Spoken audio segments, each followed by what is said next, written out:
Is Excel freezing for you each time you use a spreadsheet with a lot of data? Well, here's what's causing it and here's how you fix it.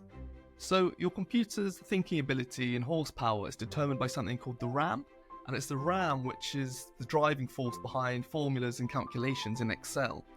For your work computer, you've probably got about 4 or 8 gigabytes of RAM, and this is fine for doing normal Excel stuff. But as soon as you've got a spreadsheet with a lot of data, once you slap a pivot table on, it's a lot of strain on the RAM and your Excel can freeze.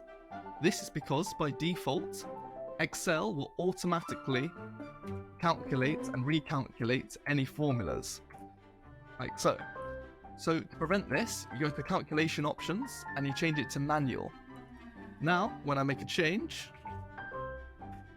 it doesn't automatically recalculate. It's only when I press calculate now that Excel will run the recalculations, but only on the stuff I've changed, meaning minimum strain on the RAM.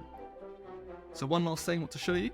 So if you go to File, Options, and then Formulas, if you untick this box, it will prevent Excel from recalculating everything as soon as you go to save.